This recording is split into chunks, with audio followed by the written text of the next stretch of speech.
Good morning all of you. Welcome to Dhruva competitive academy. నేను మీ ధృవ sir. నేను మీకు already లైవ్లో చెప్పినట్టు రేపటి నుంచి అప్ టు నోటిఫికేషన్ వచ్చే వరకు అక్టోబర్ 15th వరకు 75 days ఇంటెన్స్ ఛాలెంజ్ అనేది మీకు మిషన్ 240+ మిలిటరీ బ్యాచ్లో భాగంగా రేపటి నుంచి కంటిన్యూ అవుతుంది. ప్రతిరోజు మీకు షెడ్యూల్ ఉంటుందండి. ఎవ్రీడే మెంటార్షిప్లో ఉన్నటువంటి ప్రతి స్టూడెంట్కి ఎవ్రీడే షెడ్యూల్ ఉంటుంది. ఈ షెడ్యూల్ని ఈ 75 days అనేది 100% ఫాలో అవ్వాల్సి ఉంటుంది. డే 1 అనేది రేపటి నుంచి August 3rd నుంచి స్టార్ట్ అవుతుంది. ఇక్కడ మీకు ప్రతిరోజు 2 రకాలైనటువంటి షెడ్యూల్స్ ఉంటాయండి. ఒకటేమో మెయిన్ టాపిక్ ఉంటుంది, రెండోది రివిజన్ టాపిక్. మెయిన్ టాపిక్లో మీరు ఆ రోజు పర్టికులర్గా చదవాల్సినటువంటి టాపిక్ ఉంటుంది. రివిజన్ టాపిక్లో ఆల్రెడీ మీరు కంప్లీట్ చేసినటువంటి టాపిక్ అనేది రివిజన్ ఉంటుంది. అంటే ఇప్పుడు ఫర్ ఎగ్జాంపుల్ రేపు సైన్స్ అండ్ టెక్నాలజీ మీకు మెయిన్ టాపిక్ కింద ఇచ్చాను. ఇందులో బయోడైవర్సిటీ పార్ట్ 1 ఇచ్చానండి. ఈ పార్ట్ 1 అనేది పేజ్ నెంబర్ 1 to 14 వరకు నేను మీకు ఇచ్చాను. పార్ట్ 1లో 1 to 14 మీకు పార్ట్ 1 అనేది మొత్తం 31 pages ఇచ్చాను. ఇందులో రేపు 1 to 14 pages కంప్లీట్ చేయాలి. అండ్ మీకు ఇచ్చినటువంటి వీడియోస్ 1 to 6 వీడియోస్, అంటే ఈ 14 పేజీలను కవర్ చేసేటటువంటి 1 to 6 వీడియోస్ని కంప్లీట్ చేయాలి. దీని మీద టెస్ట్ మీకు 9 PM ఉంటుంది. అట్ ద సేమ్ టైం మీకు PYQ సెపరేట్ కోర్సులో ఈ బయోడైవర్సిటీ మీద ఇచ్చినటువంటి all PYQs, APPSC, UPSC, other పిఎస్సీస్ మీద ఇచ్చినటువంటి PYQs మీద కూడా మీరు రేపే ప్రాక్టీస్ కంప్లీట్ చేసేసేయాలి. ఇప్పుడు ఫస్ట్ జీవవైవిధ్యం పార్ట్ 1 కింద మీకు 14 pages ఇచ్చానండి. ఈ 14 pages this is new content అండి. గతంలో మీకు ఇచ్చినటువంటి కంటెంట్ అంతా కూడా అది ఓల్డ్ కంటెంట్. అది ఇప్పుడు 2026 అప్డేటెడ్ కంటెంట్ అనేది మీకు ఆల్రెడీ యాప్లో అప్లోడ్ చేయడం జరిగింది. ఈ కంటెంట్ని ఫాలో అవ్వండి. గతంలో ఉన్నటువంటి కంటెంట్కి ఈ కంటెంట్కి చాలా డిఫరెన్స్ ఉంటుంది. చాలా కొత్త కంటెంట్ యాడ్ అయి ఉంటుంది అండ్ అనవసరమైనటువంటి కంటెంట్ డిలీట్ అయి ఉంటుంది. అద్భుతమైనటువంటి కంటెంట్తో నేను మీకు ఇవ్వడం జరిగింది. ఇక్కడ మనకి ఈరోజు రేపు మీరు చూడాల్సింది ఫస్ట్ డెఫినిషన్స్ ఆఫ్ బయోడైవర్సిటీ యొక్క డెఫినిషన్స్ అన్నీ క్లియర్గా చూసుకోవాలి. అండ్ జీవ వైవిధ్యం అనేటటువంటి పదం ఏ విధంగా ఆవిర్భవించింది, ఎవరెవరు ఏ విధంగా మనకి Raymond F Dasmann, Thomas Lovejoy, Walter G Rosen, E O Wilson, వీళ్ళందరి గురించి డెఫినెట్లీ క్వశ్చన్ వస్తుందండి. అంటే జీవ వైవిధ్యం బేసిక్స్ నుంచి డెఫినెట్లీ క్వశ్చన్ వస్తుంది. తర్వాత జీవ వైవిధ్యానికి సంబంధించి ముఖ్యమైనటువంటి పదజాలం వెరీ ఇంపార్టెంట్ అండి. స్పీసీస్ రిచ్నెస్ అంటే ఏంటి, స్పీసీస్ ఈవెన్నెస్ అంటే ఏంటి, అదేవిధంగా స్పీసీస్ డామినెన్స్ అంటే ఏంటి, పాయింట్ రిచ్నెస్ అంటే ఏంటి, ఇది కొత్తగా యాడ్ చేశానండి. ఇది మీకు కొత్తగా యాడ్ చేశాను. తర్వాత levels of biodiversity, genetic diversity అంటే ఏంటి, ఎగ్జాంపుల్స్, ఇవన్నీ కూడా చాలా వరకు మీకు కొత్తగా యాడ్ అయినటువంటి కంటెంట్. తర్వాత స్పీసీస్ డైవర్సిటీ అంటే ఏంటి, తర్వాత వాటికి సంబంధించినటువంటి ఎగ్జాంపుల్స్, ఇక్కడ కూడా ఏంటంటే మీకు కొంత కంటెంట్ యాడ్ చేశాను, ఎగ్జాంపుల్స్ ఇవన్నీ. తర్వాత ఇకోసిస్టమ్స్ డైవర్సిటీ అంటే ఏంటి, ఇది కూడా ఇక్కడ కూడా ప్రతి దాంట్లో కూడా ఓల్డ్లో ఉన్నటువంటి కంటెంట్ని కొంచెం మీకు ఇంకా అర్థవంతంగా ఇవ్వడం జరిగింది. తర్వాత బయోడైవర్సిటీ గ్రేడియంట్ అని ఈ టాపిక్ని కొంచెం మీకు అక్కడ కొంచెం ఇచ్చాను, ఇక్కడ కొంచెం ఇన్డెప్త్ డీటెయిల్డ్గా మీకు బయోడైవర్సిటీ గ్రేడియంట్ ఇచ్చాను. దీని మీద క్వశ్చన్ పడుతుందన్నమాట, చూసుకోండి. తర్వాత types of biodiversity, alpha, beta and gamma diversities. తర్వాత జీవ వైవిధ్యాన్ని కొలిచేటటువంటి పరిమాణాత్మక కొలమానాలు, క్వాంటిటేటివ్ మెట్రిక్స్ అని ఇది కొత్తగా యాడ్ చేశాను. బయోడైవర్సిటీ ఫుట్ ప్రింట్ అంటే ఏంటి, మెయిన్ స్పీసీస్ అబెండెన్స్ అంటే ఏంటి, బయోడైవర్సిటీ ఇంపాక్ట్ మెట్రిక్ అంటే ఏంటి, బయోడైవర్సిటీ ఇంటాక్ట్నెస్ ఇండెక్స్ అంటే ఏంటి, ఇంటిగ్రేటెడ్ బయోడైవర్సిటీ అసెస్మెంట్ టూల్ అంటే ఏంటి, లైఫ్ కీ అంటే ఏంటి, బయోడైవర్సిటీ యూనిట్స్ అంటే ఏంటి, సింప్సన్ డైవర్సిటీ ఇండెక్స్ ఏంటి, షానన్వేర్నర్ ఇండెక్స్ ఎలా ఉంటుంది, మార్గ్లెఫ్స్ ఇండెక్స్, పీలో ఈవెన్నెస్ ఇండెక్స్. ఈ ఇండెక్సెస్ బయోడైవర్సిటీని కొలవడానికి కొన్ని ఇండెక్సెస్ ఉంటాయి, అవి జస్ట్ సింపుల్గానే ఉంటాయి, ఇవి చూసుకోండి. తర్వాత types of species, this is very very important, definitely question పడుతుంది. కీ స్టోన్ స్పీసెస్ అంటే ఏంటి, ఎగ్జాంపుల్స్, ఇవన్నీ కూడా కొంచెం ఇంకా ఎలాబరేట్ చేసి రాశానండి. ఫౌండేషన్ స్పీసెస్ అంటే ఏంటి, ఎగ్జాంపుల్స్. అదేవిధంగా flagship species, examples. Umbrella species అంటే ఏంటి, examples. And next indicator species అంటే ఎగ్జాంపుల్స్. ఇవన్నీ కూడా ఇంకా బెటర్గా మీకు ఎవాల్వ్ చేసి ఇవ్వడం జరిగింది. ఇది కొత్తగా ఫ్యూజిటివ్ స్పీసెస్ అంటే ఏంటనేది కొత్తగా మీకు యాడ్ చేశాను, గతంలో లేదు ఇది. అండ్ ఫోకల్ స్పీసెస్, ఇది కూడా మీకు యాడ్ చేశాను. తర్వాత ఎండమిక్ స్పీసెస్ వాటి example, this is very important, ఎగ్జామ్కి డెఫినెట్లీ అడుగుతాడు. తర్వాత ఎండమిక్ ప్లాంట్ స్పీసెస్, ఇది యాక్చువల్లీ ఏంటంటే గతంలో ఇది యాడ్ చేయలేదు, ఇది కొత్తగా మీకు ఇప్పుడు యాడ్ చేశాను. ఎండమిక్ ప్లాంట్ స్పీసెస్ని కొత్తగా యాడ్ చేశాను, ఇంపార్టెంట్, చూసుకోండి. తర్వాత బయోడైవర్సిటీ ఇన్ ఇండియా, భారతదేశంలో బయోడైవర్సిటీ ఎలా ఉంది, మెగా డైవర్స్ కంట్రీస్ అంటే ఏంటి, 17 mega diverse countries, biogeographic realms, biomes, ఇదంతా ఓల్డ్ కంటెంటే, ప్రాబ్లం లేదు. Biogeographic zones and geographic provinces, ఇంతవరకు కూడా మీరు చూసుకోవాలన్నమాట. ఎంతవరకు, 14th అంటే జస్ట్ ఇక్కడ వరకు చూసుకోవాలి. ఈ టేబుల్ కంప్లీట్ అయ్యే వరకు రేపు కంప్లీట్గా దీని మీద ఉండేటటువంటి వీడియోస్ క్లియర్గా వినండి. అట్ ద సేమ్ టైం ఈ మెటీరియల్ బాగా చదవండి. దిస్ ఈజ్ 100% ఇనఫ్ అండి, మీరు ఏ కంటెంట్ కూడా చూడాల్సిన అవసరం లేదు. మనకి బయోడైవర్సిటీ మీద ఎగ్జామ్లో కనీసం 8 నుంచి 10 క్వశ్చన్లు వస్తాయి, 8 నుంచి 10 క్వశ్చన్స్ వస్తాయి. చాలా చాలా చాలా ఇంపార్టెంట్ టాపిక్ ఇది. కాబట్టి ప్రతి టాపిక్ కూడా పర్టికులర్గా మనకి సైన్స్ అండ్ టెక్నాలజీలో 3rd, 4th, 5th అనేది చాలా ఎన్వైర్న్మెంట్ టాపిక్స్ అనేవి చాలా చాలా ఇంపార్టెంట్. నేను ఏదైతే కంటెంట్ ఇచ్చానో ఈ కంటెంట్ అనేది యాజ్ ఇట్ ఈజ్గా నెంబర్ ఆఫ్ టైమ్స్ రివిజన్ చేయండి.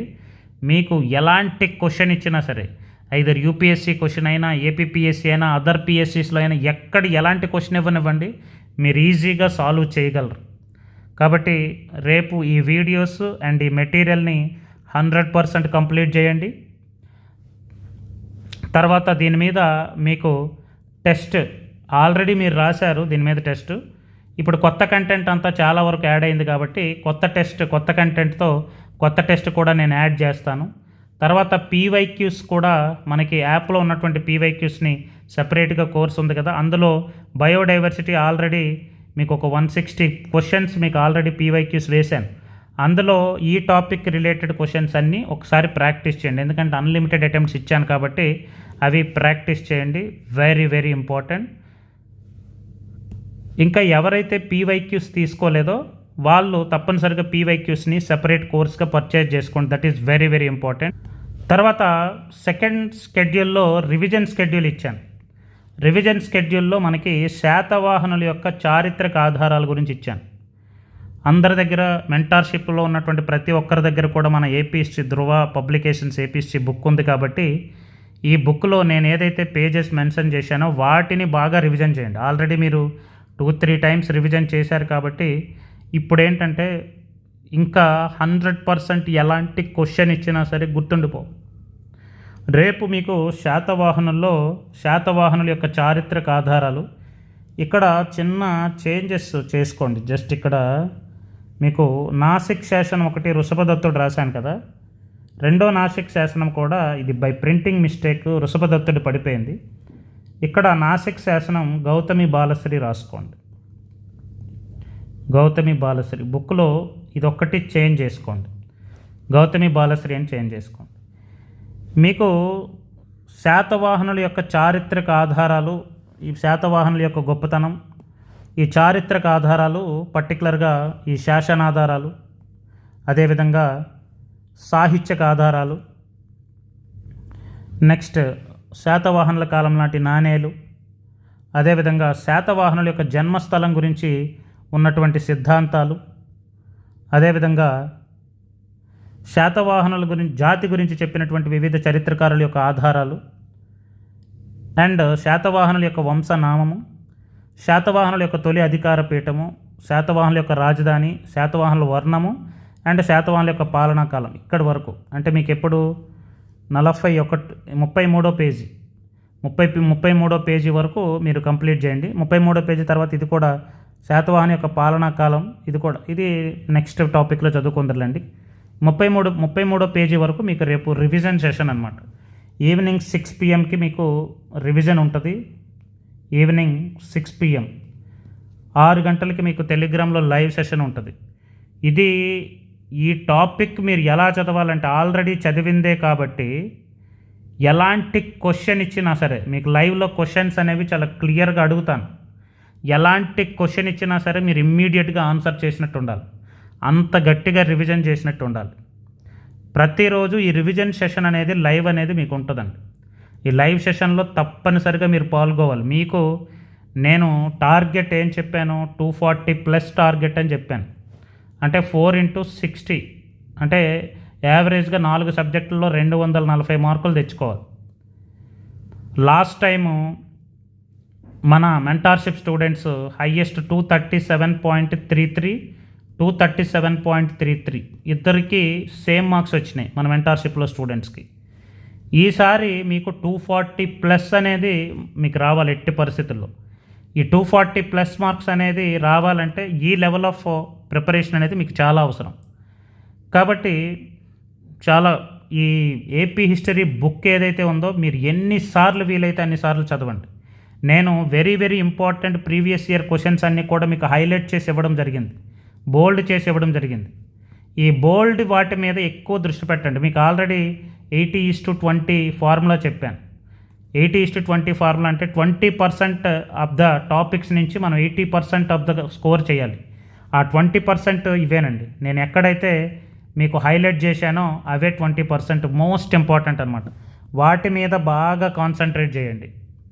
ఇంకా ఎవరి దగ్గరైనా మన ధృవ పబ్లికేషన్స్ ఏపీ హిస్టరీ బుక్ లేకపోతే మెంటార్షిప్లో ఉన్నవాళ్ళు తప్పనిసరిగా మనకి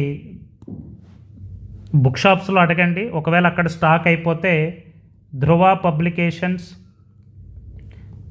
పబ్లికేషన్స్.com అని వెబ్సైట్లో మీరు ఆర్డర్ పెట్టుకోవచ్చు. మన వెబ్సైట్ నుంచి కూడా ఆర్డర్ పెట్టుకోవచ్చు, నో ప్రాబ్లం. ఒకవేళ బుక్ షాప్లో దొరకకపోతే మన వెబ్సైట్ నుంచి ఆర్డర్ పెట్టుకోండి.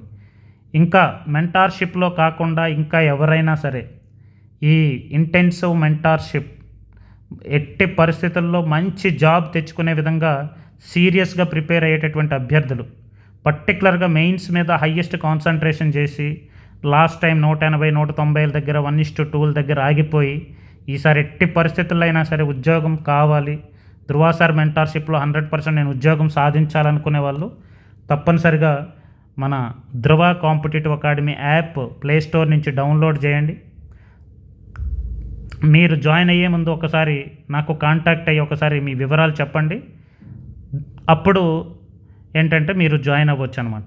This is very important. మీకు ఈ మెంటార్షిప్లో మీరు ఏం చేయాల్సిన అవసరం లేదు. హై వాల్యూ కంటెంట్ నేనే ఇస్తాను, వీడియో క్లాసెస్ ఇస్తాను, మెటీరియల్ ఇస్తాను, టెస్ట్ సిరీస్ ఇస్తాను, అన్నీ ఇస్తాను. వాటిని కరెక్ట్గా మీరు ఏంటంటే యూటిలైజ్ చేసుకుంటే చాలన్నమాట. Okay, wish you all the best. ఎట్టి పరిస్థితుల్లో కూడా ఈ స్కెడ్యూల్ అనేది మిస్ అవ్వకూడదండి. మీకు టెలిగ్రామ్ గ్రూపులో మీకు స్కెడ్యూల్ కంప్లీట్ అయ్యిందా లేదా అని మీకేం చేస్తానంటే పోల్స్ పెడతాను. ఎట్టి పరిస్థితుల్లో పోల్స్లో పాల్గొనాలి. లేదనుకుంటే గూగుల్ షీట్స్లో మీ తాలూకా మీరు అసలు ఎగ్జామ్ రాశారా లేదా, ఏంటంటే స్కెడ్యూల్ కంప్లీట్ చేశారా లేదా, ఇన్ టైం అవుతుందా లేదా, ఒకవేళ అవ్వకపోతే ఎందుకు చేయట్లేదు, ప్రతిదానికి ఆన్సరబుల్ అయి ఉండాలి, రెస్పాన్సిబుల్ అయి ఉండాలి. నేను ఈ విధంగా మీకు ప్రతిరోజు స్కెడ్యూల్ని ముందు రోజు నైటే మీకు వీడియో రూపంలో పెట్టేస్తాను. ఏం చదవాలి, ఎంత చదవాలి, ఎక్కడ చదవాలి అనేది క్లియర్గా ఫస్ట్ ఈ వీడియో చూడండి. ఈ వీడియో లాస్ట్ వరకు క్లియర్గా చూడండి. ఏదో స్కెడ్యూల్ చూసి వదిలేవద్దు. ఈ వీడియో లాస్ట్ వరకు క్లియర్గా చూసి జస్ట్ 10-12 ఇదే ఫస్ట్ డే కాబట్టి 14 నిమిషాలు వచ్చింది, కానీ తర్వాత 5-6 నిమిషాల్లో క్లియర్ చేసేస్తాను. కాబట్టి మీరు ఈ వీడియో చూసి కంప్లీట్గా అర్థం చేసుకొని ఏం చదవాలి, ఎంత టైంలో చదవాలి, ఏ టైంకి ఏది కంప్లీట్ చేయాలనేది క్లియర్గా మీకు ఉంటుంది. ఈవినింగ్ 6 PM మాత్రం ఎట్టి పరిస్థితుల్లో లైవ్కి అటెండ్ అవ్వాలండి. లైవ్ సెషన్కి అటెండ్ అవ్వాలి. రికార్డు ఉంటే మరి ఇంకెందుకు, మీకు రికార్డు చేస్తే మీరు ఇంకా లైవ్లో మీరు ప్రత్యక్షంగా పాల్గొంటేనే మీకు ఆ రివిజన్ అవుతుంది. నేను క్వశ్చన్ అడుగుతాను, కింద మీరు ఆన్సర్ టైప్ చేయాలి. అలా చేసినప్పుడు ఏంటంటే మీ మెమరీ అనేది పుస్తకాలు మూసేస్తారు. పుస్తకాలు పక్కన పెట్టుకొని పక్కన పెట్టుకోకుండా నేను లైవ్లో ఉండేటప్పుడు క్వశ్చన్ అడుగుతాను, దానికి ఆన్సర్ అనేది కింద మీరు మెసేజ్ రూపంలో ఆప్షన్ ఉంటుంది కాబట్టి అక్కడ మీరు ఆన్సర్ చేయాలి. ఆ విధంగా చేసినప్పుడు మీకు ఏంటంటే చాలా బాగా గుర్తుంటుంది. ఫైనల్ ఎగ్జామ్ వరకు చాలా అద్భుతంగా ఉంటుంది. ప్రతిరోజు లైవ్ ఉంటుందండి. ఈవినింగ్ 6 PM ఒక 45 to 1 hour 45 minutes to 1 hour live ఉంటుంది. ఆ లైవ్లో 100% తప్పనిసరిగా పాల్గొనండి. ఎట్టి పరిస్థితుల్లో మిస్ అవ్వకూడదు. Wish you all the best of luck. ఎట్టి పరిస్థితుల్లో కూడా మనకి మంచి ఎగ్జిక్యూటివ్ జాబ్స్ రావాలి అంటే ఈ లెవెల్ ఆఫ్ గట్టి ప్రిపరేషన్ అనేది ఉండాలి. ఓకేనండి. Thank you so much.